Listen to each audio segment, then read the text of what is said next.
Laksamana Soekardi membongkar kenapa kemudian Megawati gagal move on. Bahkan sejak Pak Jokowi menjadi Presiden Republik Indonesia yang diutus oleh PDIP, Megawati tidak akan pernah mendengarkan dan merestui kepada Jokowi untuk memberikan ruang kepada Prabowo Subianto sebagai calon presiden pada pemilu 2024. Bahkan terungkap kenapa kemudian Jokowi dan juga keluarganya serta kawan-kawan lainnya itu dipecat oleh PDIP. Ada satu penyakit, Megawati Soekarno Putri. Langsung saja guys, kita dengarkan podcast Total Politik Laksamana Soekardi bersama dengan teman-teman hostnya. Oke, check it out. Iya kan? Saya kira ada timingnya, itu ada ceritanya kali ya. Nah gimana? Ya kalau ini kan memang banyak narasi perspektif ya di sosial media mengenai pemberhentian Jokowi ya. Tapi saya punya persepsi sendiri ya secara historis. Kalau kita lihat Jokowi kan kader PDIP ya, yang memang yang diambil lah, naturalisasi lah waktu mau jadi wali kota Solo kan. Bukannya bapaknya Pak Jokowi itu anggota Satgas PDI, Pak? Ya bapaknya. Iya. Saya nggak tahu kalau itu. Mungkin kakeknya. Infonya gitu saya dapat. Ya kalau itu sih memang ada garis turunan nasionalis gitu. Iya.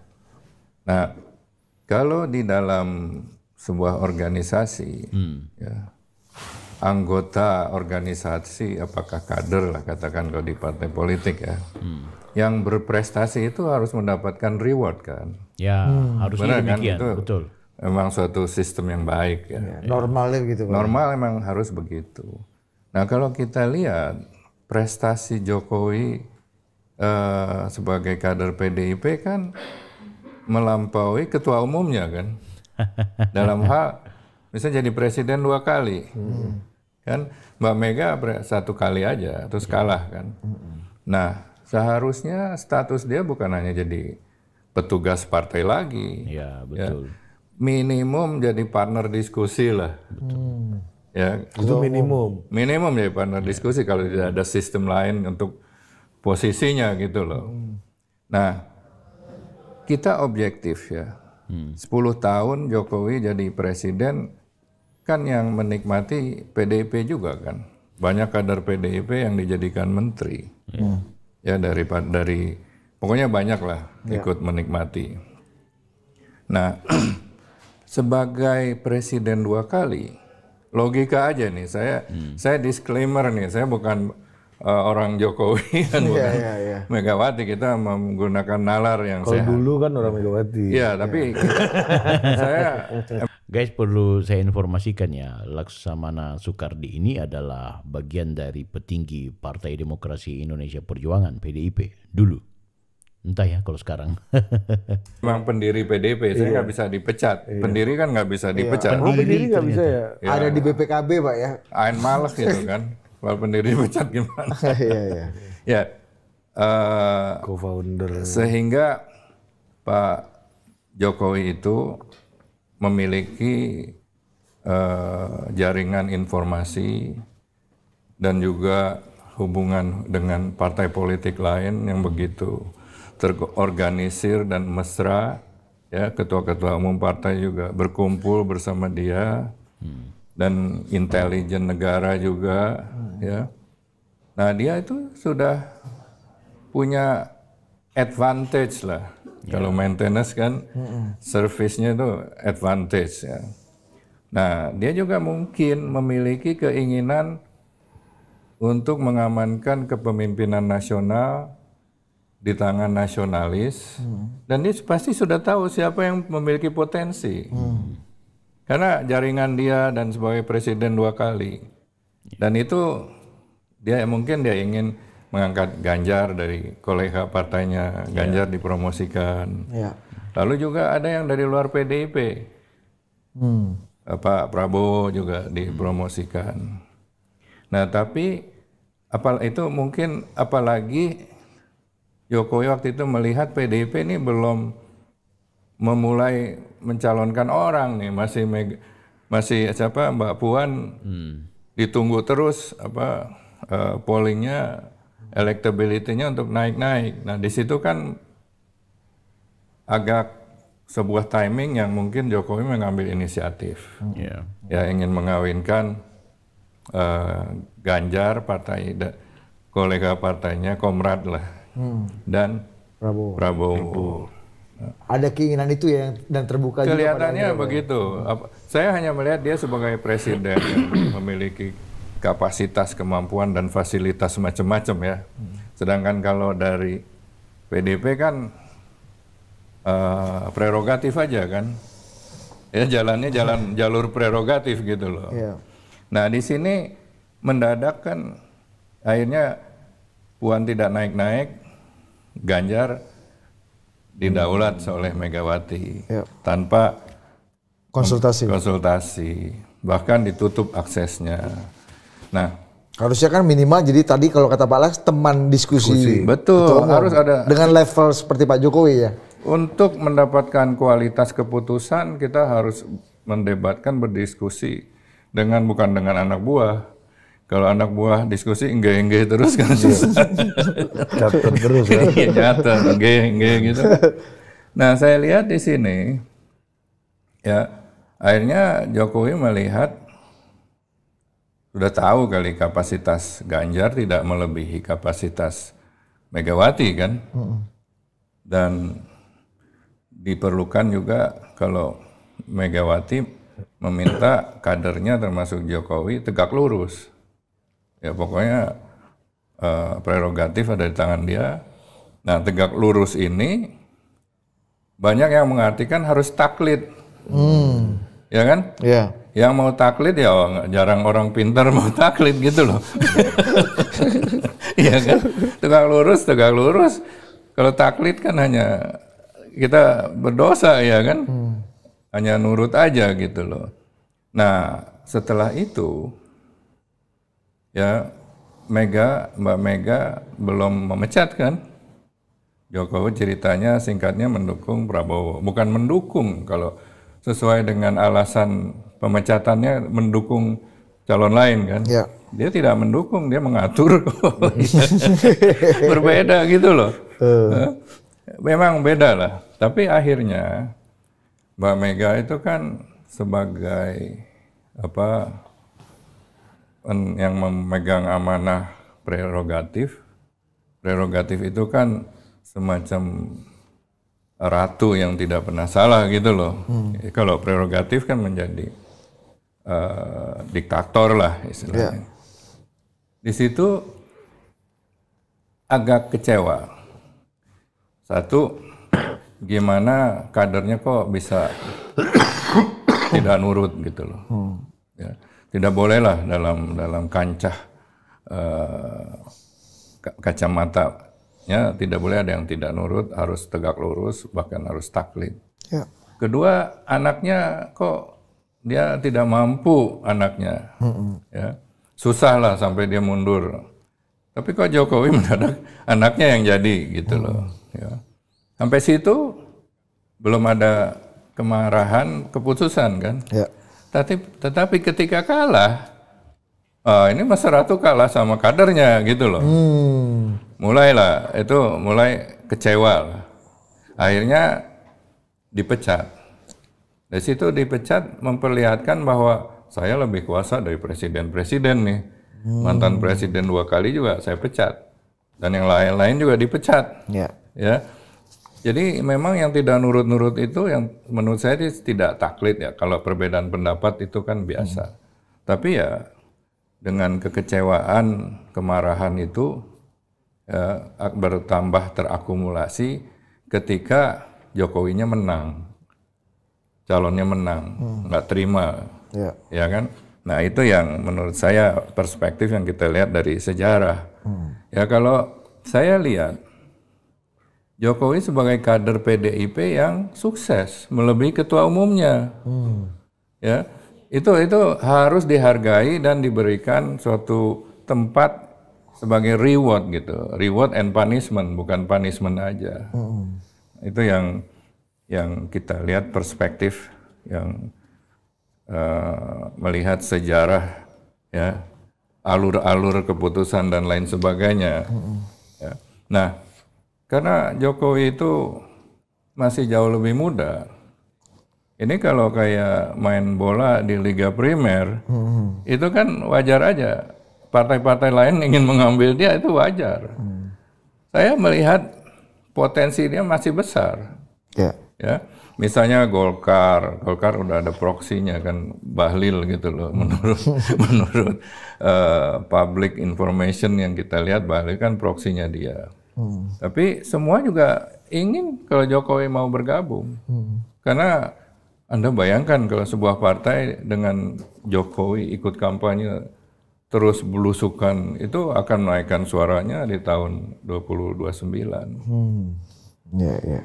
Nah, saya lihat, ya, ini untuk teman-teman kader-kader nasionalis pada umumnya, ya, bahwa menuduh orang itu merusak demokrasi. Ya. Kalau saya lihat, ya, keputusan Megawati mendapatkan hak prerogatif itu juga anti demokrasi. Ya, saya terlibat dulu memberikan hak prerogatif pada ketua umum waktu kongres di Bali. Pada waktu itu situasinya, ya, PDI dan PDIP, ya, ada dualisme kan, PDI di PDIP ada dualisme. Apakah kita mau, pada waktu itu kita masih PDI, apakah kita mau ikut pemilu?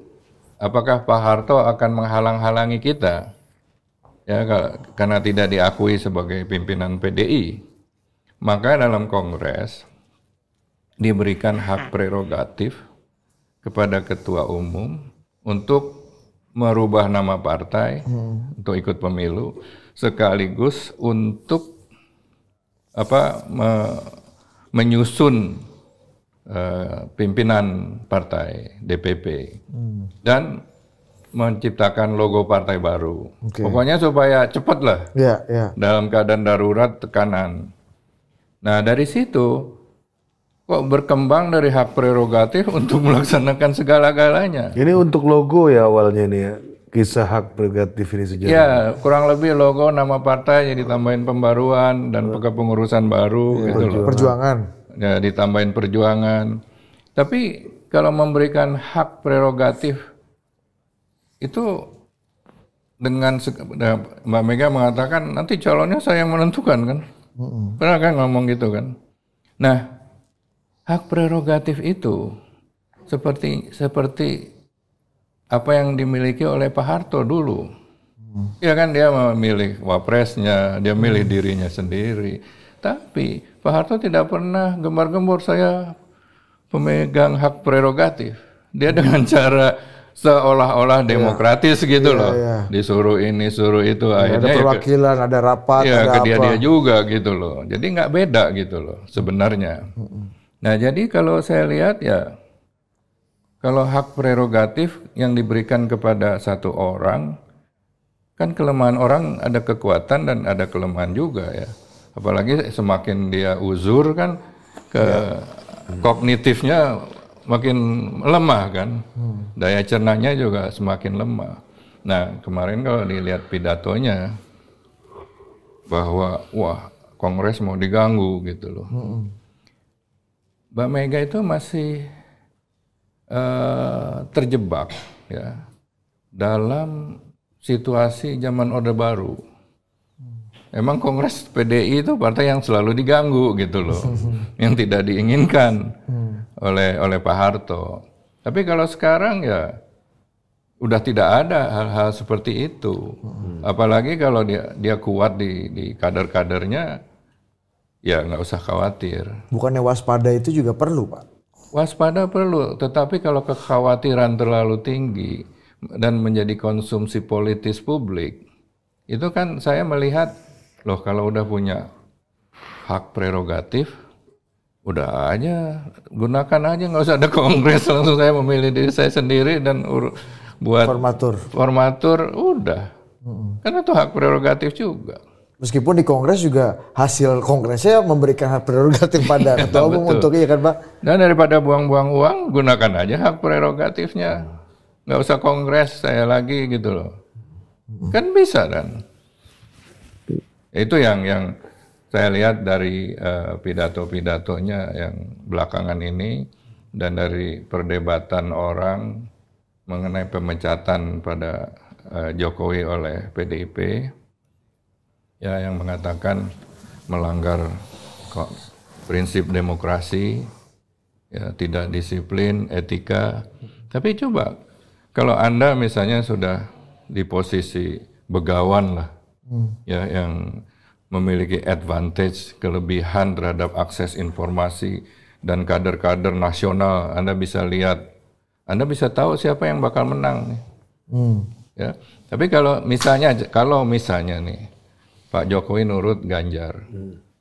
Ganjar hanya dapat 16%. Kan yang jadi presiden Anies.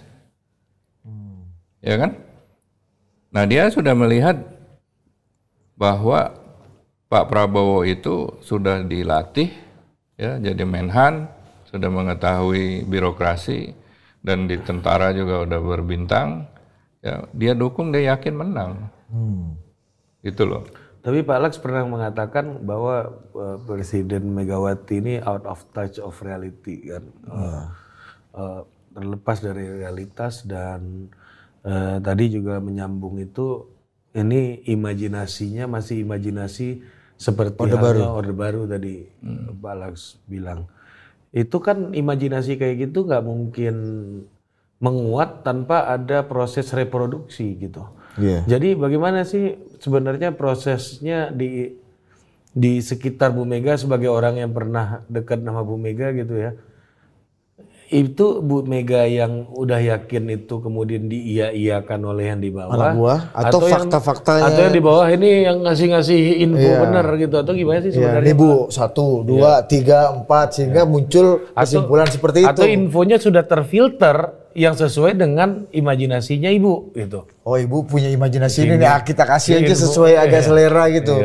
Menurut Pak Laks gimana? Ya, kalau dulu saya kan bersama Mbak Mega tuh sebelum tahun 92 waktu kita pemilu, saya juga maju melalui PDI. Kita kenal di situ. Dan PDI itu kan semua orang-orang yang ditugasin oleh rejim Soeharto lah sebagai informan semuanya, kecuali saya ketemu Mbak Mega ya dengan beberapa teman-teman yang benar-benar ingin membangun demokrasi ya. Nah, pada saat itu Mbak Mega kalau diskusi ya diskusi kayak gini gitu loh, satu duduk sama rendah, berdiri sama tinggi. Ya, ada Eros Jarot, ada Sofan Sofyan, Koi Kianggi dan lain sebagainya, itu sama, kita berdebat. Tetapi sekarang itu yang satu level seperti itu sudah tidak ada. Seperti Pak Harto ketika calon wakil presidennya bekas ajudannya gitu loh. Oh iya. Udah ada generation gap gitu loh.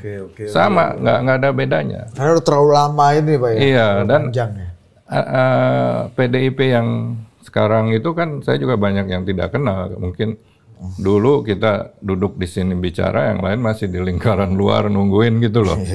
Nah, di PDI itu Mega masih sangat feodal, nggak ada yang berani usul tanpa ditanya gitu loh. Dan kalau ditanya jawabannya juga yang menyenangkan. Nah, ada yang berani ya sekarang itu Puan Maharani. Puan sebagai anaknya itu berani ngelawan, maksudnya ngelawan berdebat gitu loh, dan memaksakan kehendaknya juga berani, dan Mega tidak bisa menolak juga. Dan yang kedua ya Budi Gunawan. Budi Gunawan itu memang dianggap sebagai expert yang dekat dengan Mega gitu loh. Bahkan waktu saya masih di sana suka ikut rapat DPP dan ditanya pendapatnya gitu loh. Walaupun udah jadi menterinya Pak Prabowo sekarang. Ya itulah. Nah sekarang kita lihat. Sejak Pak Laks masih di PDI katanya Bos. Iya ya, udah masih ikut terlibat dalam karena beliau kan ajudan kan. Oh iya.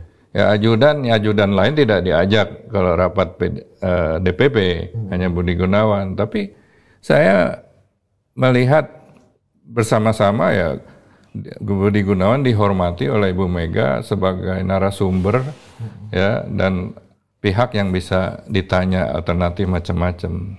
Nah, memang kalau sekarang dibilang Pak BG itu bukan kader PDIP, tapi saya lihat yang dekat itu ya Budi Gunawan. Ya. Nah, Mbak Mega waktu berkuasa terlalu carried away. Carried away itu terbuai lah. Ya, terbuai dengan kekuasaannya. Tidak memikirkan strategi perencanaan untuk pemilihan kepilih lagi. Karena mungkin merasa waktu itu tidak ada yang bisa melawan dia. Terlalu populer lah, waktu 99 kan populer banget kan. Ya. Yang berani bersaing sama dia tuh nggak ada. Ya. Dan memang tidak akan popular opinion juga tidak akan yang orang bisa mengalahkan dia. Nah, akhirnya apa? Dia juga tidak menyertakan banyak kader PDIP di kabinet. Ya itu nggak tahu kenapa. Berbeda dengan presiden-presiden lain. Ya, Jokowi, Prabowo kan sampai ajudannya juga pada jadi menteri kan. Jadi menteri. Kalau Mbak Mega itu hanya 2. Saya dan Pak Kwe Kian-gi. Oh, sisanya nggak ada Pak? Nggak ada. Karena beliau tidak percaya dengan kader-kader lain. Padahal banyak yang kompeten. Banyak sekali, ada Eros Jarot, ada Roy Janis, ada Sofan Sofyan, ada macam-macam lah, ada. Mas Pram waktu itu belum menteri ya? Mas Pram belum. Sekretaris Presiden waktu itu ya Mas? Belum. Sama sekali. Mas Pram baru dijadikan sekjen. Ya. Nah, di situ kalau saya lihat sebagai elit politis kan harus punya pikiran strategis, taktis, ya kan? Mungkin karena Mbak Mega dianggap terlalu populer sebagai tokoh reformasi melawan Soeharto, dia merasa tidak ada yang bisa menyaingi. Nah, dalam politik itu orang-orang berpikir siapa makan siapa, siapa nipu siapa, ya kan? Nah, bergeraklah Pak SBY sebagai Menko Polkam. Ternyata itu tidak digubris, tidak terlalu diperhatikan. Akhirnya apa? Banyak menterinya yang ikut SBY. Kita lihat setelah SBY jadi presiden kan, Pak Budiono yang dibangga-banggakan jadi profesional, Menteri Keuangan. Pak JK jadi Wapres. Pak JK Menkonya. Lalu Yusril juga yang dekat banget. Purnomo, Yasgiantoro, ya kan, Pak Widodo. Oh ya. Iya betul, itu panglimanya Bu Mega ya. Terus Pak Hasan Wirayuda, semua itu satu rombongan lanjut gitu. Nah Mega dikadalin gitu loh. Itu kan salah siapa? Nah pada waktu itu saya pernah mengatakan pada Mbak Mega, Mbak tolong dipanggilin aja semuanya. Dia merasa wah nggak mungkin lah bisa menang gitu loh. Tapi kembali itu sejarah pertama tuh dia marah. Wong Ratu kok dikadalin gitu kan, kalah lagi kan. Nah itu marah pertama. Sampai sekarang kan nggak pernah mau ketemu dengan SBY. Tapi ya SBY sebagai orang yang juga memiliki advantage dan pinter kan nggak mau taklid juga kan. Ya bukan taklid itu, loyal itu tidak harus taklid kan. Loyal itu harus kritis. Ya. Tapi kalau yang di panutannya tidak ada harapan dan tidak mau dengar ya Pak, mereka mencari jalan keluar. Nah, dari situ mulai Jokowi ketika jadi presiden 2 kali dia juga mulai memikir ke depan. Wajar lah kalau menurut saya. Berarti orang belok dari Bu Mega ini nggak sekali 2 kali ya? Udah dari dulu maksudnya? Udah dari dulu. Dia mengandalkan dia sebagai pemimpin yang harus semua anak buahnya loyal, ya. Tapi kalau ada orang pandai dan orang berpotensi nggak mau begitu. Terus jadi taklid gitu kan nggak mau. Ya kan ini udah, apalagi sekarang Mbak Meganya udah semakin senior lah, udah kognitifnya juga berkurang ya karena umur dan lain sebagainya. Nah, kita lihat dengan keributan ini ternyata orang dekatnya dua, Mbak Puan dan Pak Budi Gunawan sudah nyebrang. Nah, nyebrang gimana, Pak? Ke Prabowo. Ini asumsi atau? Loh, kenyataan kan jadi anggota kabinet kan? Pak Budi Gunawan. Ya, Mbak Puan juga kan karena takut undang-undang MD3 kan bisa aja dikerjain. Dia sudah melakukan pendekatan gitu loh. Bahkan lebih kompromis lah. Lebih kompromistis ya. Dan mereka sudah ada zona nyaman yang tidak mau dilepas gitu loh. Tapi itu kan tokoh-tokoh penting di dalam partai. Pak BG memuji-muji Jokowi, presiden dengan popular rating yang tertinggi di dunia. Puan juga tidak pernah menyerang. Ya, yang menyerang kan Hasto aja. Menarik soal Hasto. Ya, tapi jadi kita lihat bagaimana PDIP ke depan ya. Saya lihat ada yang satu pengaruh Megawati itu akan berkurang ke depan di 2029 karena faktor umur dan lain sebagainya. Kedua, ada yang namanya orang dekat, ya anak biologis lah, Mbak Puan. Yang saya masih lihat ada teman-teman di PDIP itu yang anak ideologis. Yang mana anak-anak ideologis Bung Karno yang ada sekarang udah semakin berkurang karena udah pada berumur semuanya. Muncul anak-anak baru yang tidak jelas, ya mencari zona-zona nyaman dan kedudukan aja gitu loh. Anak ideologis itu macam siapa misalnya, Pak? Anak ideologis tuh ya kita ideologis ya, misalnya Mas Guntur yang masih anak biologis juga tapi anak ideologis. Lalu yang pada meninggal ya bapaknya Ara, Sabam Sirait. Itu kan teman-temannya Bu Mega semua. Iya, ya. Yang di bawahnya Bu Mega nggak ada. Yang sekarang mungkin sedikit lah. Ya. Saya lihat, nah kalau banyak yang ada di panggung-panggung politik mewakili PDI ini menurut Pak Laks? Saya melihat kayak mereka, Bang Adian, Bang Deddy, Storus. Nah itulah, dia harus belajar dari sejarah perjuangan PDIP. Dan misi daripada partai itu apa? Ya, membangun demokrasi Indonesia yang lebih efisien. Ya bukan karena kalah terus ribut gitu loh. Kalau dia menang nggak bakal ribut kok. Coba Ganjar menang nggak ribut ya. Ya kan, tapi karena udah kalah, apalagi yang bikin kalah itu dibilang petugasnya ngalahin, kan tambah marah gitu loh. Petugasnya. Iya kan? Iya. Nah itu yang saya lihat kader-kader yang sekarang juga harus melihat bagaimana perjuangan PDIP itu.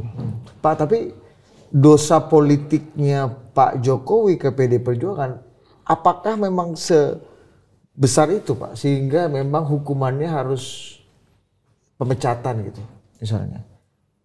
Pak Laks melihatnya gimana? Sehingga narasi PDI kepada Pak Jokowi itu benci sekali. Kayaknya semua hal itu ya Pak Jokowi yang mengkoordinasi kemenangan ini, kemenangan itu, kekalahan ini, kekalahan itu Pak Jokowi lah yang mengatur dengan infrastrukturnya beliau gitu. Menurut Pak Laks. Ya, itu kan yang tadi saya katakan, karena kekecewaan berat dia sebagai petugas kader mengalahkan ya penyandang hak prerogatif dan ketua umum yang tidak bisa diperdebatkan gitu loh. Itu juga kemarahan ya. Tapi dalam hal ya dianggap mendukung calon dari partai lain katanya kan. Loh, Pak Jokowi bukan mendukung calon partai lain, dia yang mengatur. Iya kan? Itu gimana kalau bisa mengatur, kita sebagai koleha dalam camaraderie itu kan bangga dong. Kok kader kita bisa ngatur partai lain? Iya. Ya harusnya bener juga ya Pak. Harusnya begitu. Harus objektif. Feodalisme itu harus ditinggalkan. Jangan menjadi acuan untuk mengambil keputusan. Harusnya jadi keberhasilan bersama nih ya. Kan kalau misalnya kalau nggak dipecat, PDI Perjuangan punya wapres sih Pak sekarang Pak. Betul. Dia nggak misalnya Pak ya. Ganjar bisa 2 tahun wapres, udah segitu udah mateng jadi presiden. PDIP lagi, nasionalis. Kalau Prabowo Ganjar. Iya. Tapi kalau sekarang misalnya kayak mau rekonsiliasi, Gibran pun kan masih baru dipecat kan. Kalau nggak dipecat punya wapres PDI sekarang kan. Betul. Betul. Jadi memang ada sentralistik egoistik yang sangat kental di sana, dan pengikut-pengikutnya itu ya udah taklid aja. Siapa Bu Mega? Yang anak-anak kader PDIP yang baru-baru ini. Nah, sampai ada kader yang mengatakan, wah kalau ngelawan Ibu Mega terkena karma. Itu baru mau itu saya tanyain. Misalnya salah satunya kalau saya dengar di geng-gengnya PDI ya, percakapannya misalnya, Pak Laks bikin partainya gagal gitu. Misalnya ada omongan kayak gitu. Orang yang keluar dari PDI itu pasti karir politiknya tumpes gitu, ada karmanya gitu. Betul. Itu merupakan bukti betapa mereka itu mendewa-dewakan ketua umumnya. Karma itu kalau kita melawan Tuhan, Pak. Iya kan, dapat karma dari Tuhan, bukan dari orang lagi. Dan menganggap orang gagal itu kan belum final. Ya, kita bisa menganggap, menjustifikasi orang seperti apa setelah paku terakhir di peti mati gitu, diketok gitu loh. Ya kan? Nah, ini yang sampai dikatakan seperti itu. Nah, karena mereka menganggap ini sebuah dewa yang harus diagungkan, sehingga punya hak memberikan karma pada orang, dan ternyata sama Jokowi kalah. Yang kena karma siapa gitu loh. Lepas dari caranya macam-macam ya. Sekarang dikatakan ini kok sadis tapi agak benar. Tapi nah, kita pakai otak aja lah. Saya dulu bukan apa-apa, saya hanya dengan teman-teman ingin melakukan pembaruan di PDIP. Mungkin terlalu dini kali ya, orang tidak melihat ke depan. Ya, memang akan mengerti setelah sejarah terjadi gitu loh. Saya hanya ingin melakukan gerakan pembaruan sama Rojanis, Sofan Sofyan, ya, dengan Pak Abdul Majid. Itu Pak Abdul Majid dedengkotnya PDI. Nasionalis itu. Dari PNI itu ya Pak ya? Iya, dan itu guru kita semua. Dan banyak lagi. Yang akhirnya dipecat karena kita nggak mau taklid dong.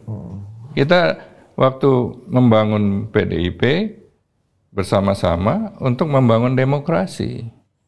Ya. Nah, satu lagi, Jokowi sebagai petugas partai menang, ya, tapi tidak diberikan reward, malah diberikan punishment. Anda kalau memimpin total politik, kalau rugi terus, kan dipecat dong sama pemegang saham lain. Iya, masa saya pecat diri saya sendiri. Iya, ya, betul. Atau kita bubarin aja. Ya, bubarin gitu kan ya. Artinya apa? Organisasi itu harus ada akuntabilitas. Kalau pemilu kalah, pemilihan presiden kalah, harus bertanggung jawab dong pemimpinnya. Jenderal kalah perang ya dipecat dong. Ya, sama panglima tertinggi. Komandannya pasti dipecat. Nah, kalau partai politik mengajukan calon presiden, berjuang mendukung, kalah, yang salah siapa? Dan yang harus bertanggung jawab siapa? Jokowi yang disalahin. Kan mestinya Mega introspeksi dong dengan teman-teman. Kok kita kalah ya? Bukannya harusnya normalnya Pak Jokowi bantu Bu Mega untuk memenangkan pertarungan, bukannya yang malah itu perlawanan. yang normal, bijaksana itu seperti itu. Ya kan? Nah, kemarin Ibu Mega juga kalah, tapi tetap jadi ketua umum. Kalau di luar negeri kalah langsung mundur, Pak.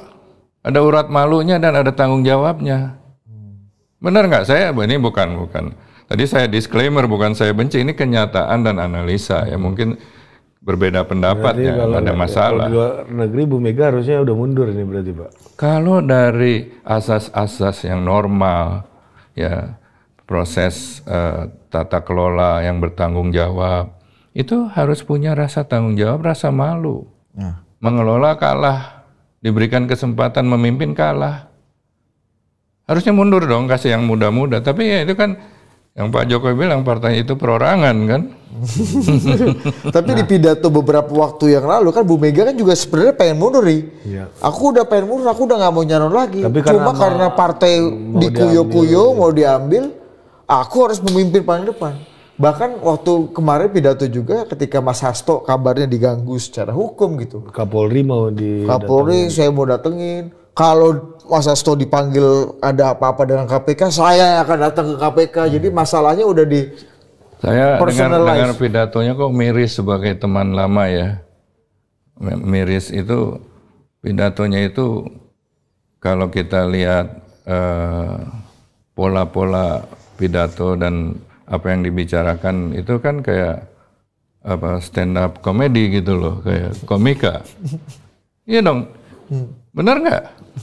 One way, ketawa, ada audiens yang tepuk tangan. Nah, satu hal lagi dari segi substansinya. Kalau yang ngomong di stand up comedy, kalau anak buah saya dipanggil KPK, saya geruduk KPK, itu ketawa semuanya. Tapi ini konteks orang pemimpin berbicara seperti itu. Itu kan mengatakan membuli KPK. Ya kan kalau yang ngerti hukum tidak akan pernah bicara seperti itu. Nah itu yang mestinya ada yang kasih tahu. Jangan bicara seperti itulah, ya kan? Kita memberikan contoh yang baik kepada rakyat, menghormati hukum, ya kan? Ya, jadi saya kira dari hal-hal seperti itu kita sudah melihat kognitifnya sudah berkurang. Kognitif itu dalam bahasa Indonesia itu daya kemampuan berpikir dan bertindak itu sudah berkurang.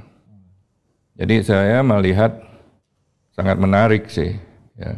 Kalau tadi dikatakan ya, karena terancam tidak ada lagi yang bisa memimpin, itu nggak beda sama Pak Harto. Pak Harto udah pilih terus sebagai ketua Golkar, sebagai presiden. Malah secara bulat tidak boleh lonjong. Satu orang pun anggota MPR bisa diciduk kalau tidak setuju. Itu kan aparatnya menggerak. Benar nggak semua orang milih dia? Berarti Pak Laks, ada benarnya dong. Misalnya pilkada kalah disuruh mundur sama ada imbauan untuk mundur dari ketua DPD, misalnya sempat heboh desakan nyuruh Bambang Pacul mundur dari Jawa Tengah karena pilkadanya kalah gitu misalnya. Harusnya PDI menjalankan itu dong. Seharusnya secara konsisten bukan Bambang Pacul aja yang mundur. Siapa yang kalah, terutama di dalam Pilpres kalah ya yang konduktornya, dirijennya harus mundur. Tidak hanya boleh berlaku untuk Bambang Pacul aja. Aturan itu kan harus berlaku secara umum dalam organisasi. Kalau Bambang Pacul suruh mundur ya dia cuma dijadikan apa? Kambing hitam. Kambing hitam aja, kasihan juga. Harusnya di atasnya juga mencontohkan dulu ya. Iya, aturan itu kan. Loh, kalau Pak Ari sebagai komandan tempur, kita disuruh menyerbu teritori lawan, terus pada mati anggotanya, kalah, balik, lari kan. Jadi pecat dong sebagai komandan. Nggak bisa nanti ada perang lagi di tempat lain, yuk tetap jadi komandan lagi, kalah lagi. Dari 2004 udah kalah kan. Terus kalah, diangkat lagi di komandan, perang lagi tempat lain, kalah lagi gitu loh. Terus marah-marah lagi. Ini udah itu yang saya bilang out of touch itu loh. Iya. Meskipun di Pileg kan menang 3 kali, maksudnya teratas 3 kali Pak, dalam hat-trick dan 2 kali mengantarkan Jokowi jadi presiden, itu kan juga great victory sebenarnya buat tergantung kita mau menaruh barnya setinggi apa gitu loh. Ya. Kalau mau bilang sukses ya kepilih terus-terusan jadi ketua umum juga sukses itu. Iya. Nah ya yang menarik ke depan nanti kan pertempuran 2029. Iya. Itu pertempuran siapa? Apakah Jokowi berhenti masuk kotak? Saya kira Jokowi masih terus akan maintain popularitas dia. Nah, buat Pak Jokowi pemecatan ini sebenarnya kabar sukacita atau duka cita sebenarnya Pak untuk Pak Jokowi? Begini Pak, kalau orang divonis pengadilan apapun, kriminal, korupsi, pembunuhan, pelanggaran hukum, ya itu dia punya citra akan rusak. Ya, nah Jokowi dipecat PDIP yang nampung banyak.